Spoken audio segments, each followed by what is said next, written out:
Welcome back to Wick's Garage, episode 3. I am your host, Dwayne Wick. Guys, this week we are going to delete that awful 1980s Miami Vice cocaine white interior that somebody installed.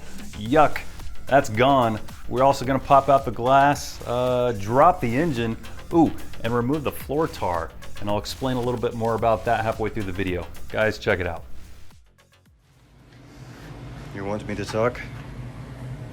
No, Mr. Bond, I want you to die.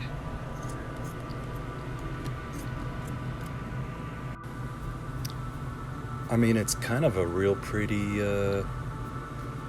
green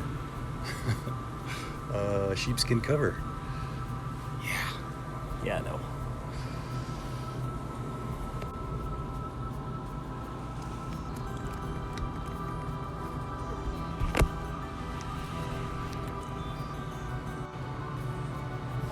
Jeez.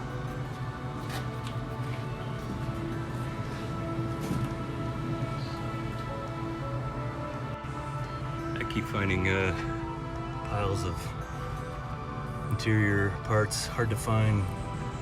I think door panel parts. So, yeah, keeping all these little guys. You have to buy these, they're like $1 each probably. So this was the interior scheme. It's, I think it was white, custom interior to go along with the sunroof match. There's a light, let's see. It's pretty god-awful. But the half of the door panels is in this stuff, and then I believe the seats are just so faded that you just can't tell anymore. So the interior's getting stripped. These are holding the back piece in, and they're just rusted out. So I got to take the glass out to get to those. This one told me the topic, and it's something know a ton about. So I love it. I can't wait. Structures, which is one of my favorite cars. The way it looks.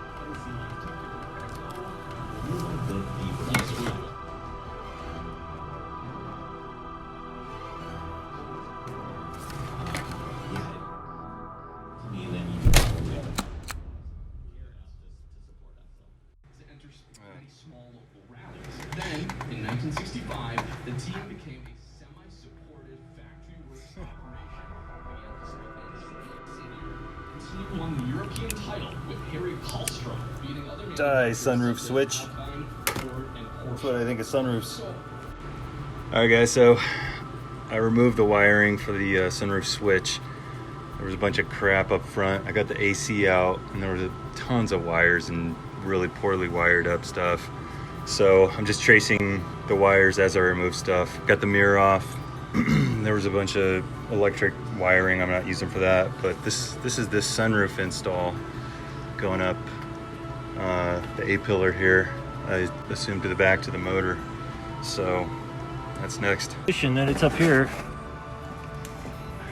Make it rain.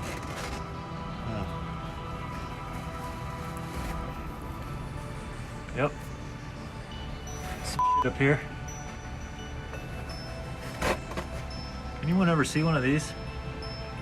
Front mounted. This thing is beyond garbage. Well, soon to be gone.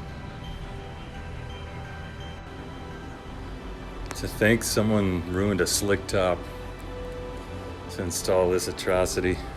Look at this. Oh, man.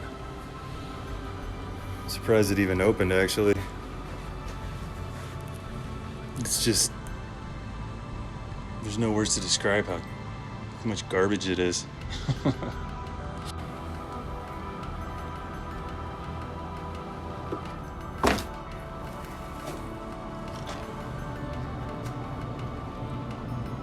Nice piece of kit. Here's your new home. So this sunroof cassette is actually bolted in. 10 So I'm gonna try to take the cassette out now. It's got four braces, 2 in the front. Luckily the bolts are coming right out. They're not all rusty so far. I wanted to show you the drain tubes. It's a rubber tube that was threaded down through the post here.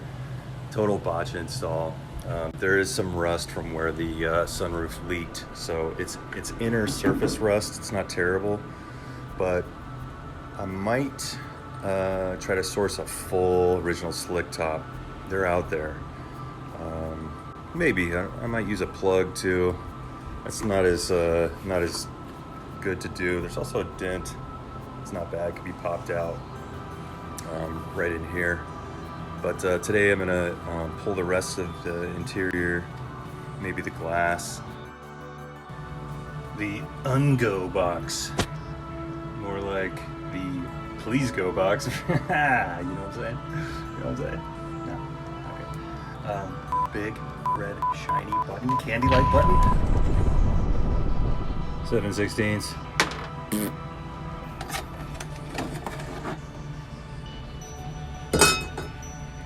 Let's see here.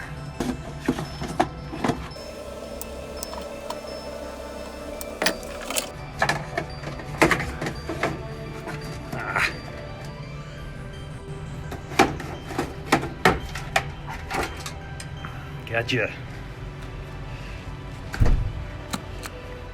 Anybody want an ungo box?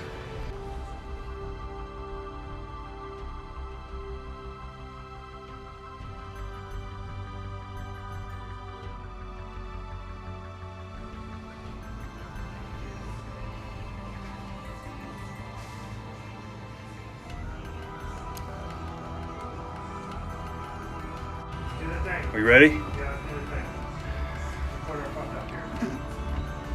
Let me start up here. Now let me start in a corner. Can you come on this side? About to pull. All right, go to the other side. This side's out.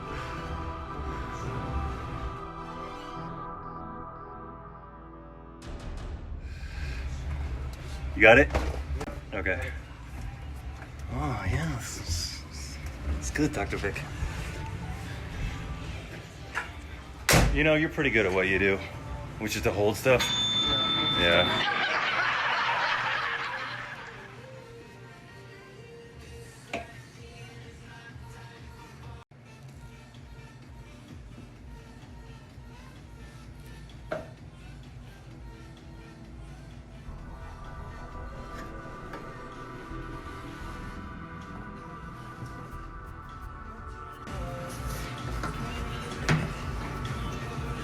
This is a sound barrier for the engine. It's the interior engine deadening pad. It's about 10 pounds.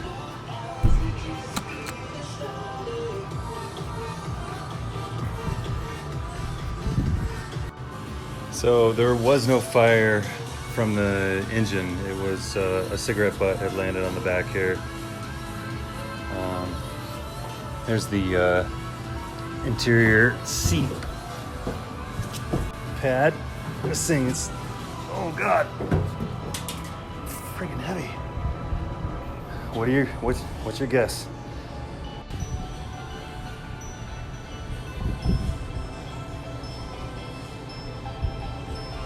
Holy cramoly. Oh.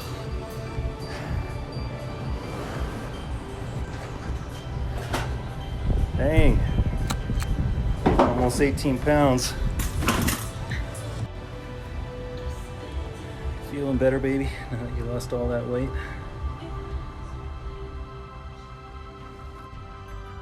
So it doesn't look like it, but there is a layer of tar on the floor. It's about 12 pounds.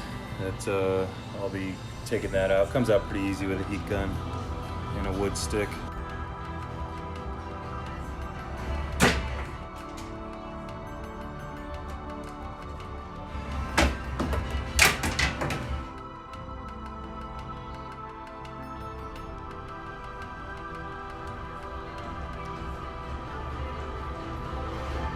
Heck is this?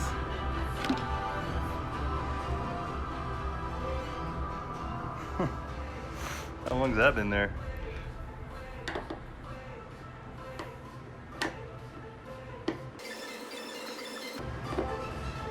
don't think there's normally 3 right here. Gotta keep everything just in case. It's usually it can be replaced. Sometimes it's expensive and sometimes it's no longer available.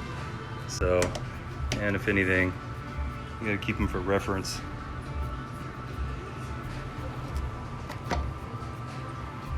I think these are just standard interior. Should be fine to replace them, but I'll mark it and keep them. All right guys, quick story about the front glass. I successfully popped it out with my buddy Ryan. It went flawlessly using the sit on your back and use your feet to just gently press the corners out after you cut the outside and remove the trim. I did it on my other car, no worries. Did it here, worked perfect. Stupidly, we leaned the glass against this garage door, and when my other friend dropped me off, I wanted to show him my project, so we opened the door and like slow motion, the glass, we could see it falling, lands right on the rear view mirror, which of course popped it perfectly. An awful moment because that glass was actually a pretty nice piece. I don't think they're terribly expensive. I thought I remember seeing a thread on Pelican. Still, you don't want to just be throwing money away. I am going to put a piece of Lexan or other lightweight quote-unquote glass in the back. Okay guys, quick note about the floor tar project. Basically, it's a sound deadening material that Porsche installed in all these air-cooled 911s. At first glance, when you take the carpet up, you're going to notice what looks like metal floor. It's got overspray on it. It's not. There's actually about a 1/4 inch thick layer of sound deadening material. It's like a tar material that they've put in. So to get that stuff off, and I like to remove that. I'm not too concerned about noise. I actually enjoy the road noise. I enjoy the visceral experience of driving the car. I like to hear the engine, so it doesn't bother me to remove that kind of weight from the car. In my process, basically what I do is I take a heat gun, and I'll put a link in the description to one that I recommend. It's got 4 different tips. It's got a temperature gauge on it, so it works great. But you can use that to heat up the floor tar, and then use a wooden spatula or popsicle stick, because that will prevent you from scratching the floor underneath. If you use metal, you might scratch the floor. Not a big deal, you're probably gonna repaint anyway, but why not use a wood stick anyway? And then you can scoop up large pieces of that floor tar. Hope that helps if you guys decide to take on that project.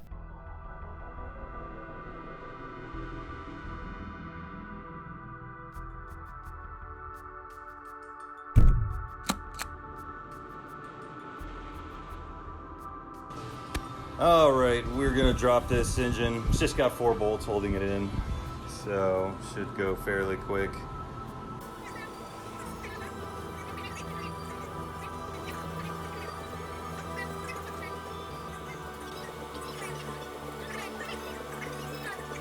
Pick up. Oh. Pick up and then twist.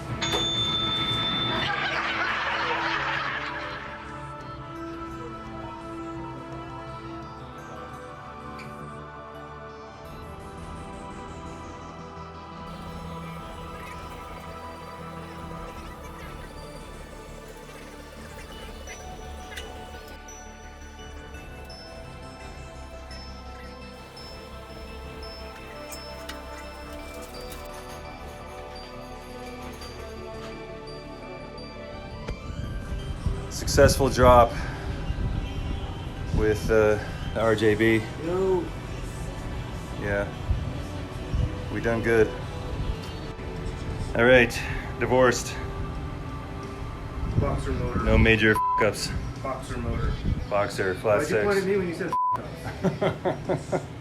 All right, guys, thanks so much for watching this week's episode of Wick's Garage. I want to thank Ryan, aka Flats and Sticks on Instagram, for helping me with the engine drop, as well as popping out the glass and a bunch of jobs and future videos. Thanks, Ryan. Also want to thank AASE Sales, link in the description, check them out. And of course, TI Porsche products. They've got a new product coming out this week, guys. It's heat shields, and they go in between your headers and your lower valve cover, saving you, I think, 150-degree difference, protecting your engine from excessive temperature. I'm gonna show you an install video on that, how to put them on your car. Super, super nice product, very excited about that. Next week, guys, I am going to take you through the suspension drop. We're gonna remove all the suspension components. I'll take you through some of the things I sold, and maybe a couple other surprises thrown in there. Thanks again for watching, guys. We'll see you next week on Wick's Garage.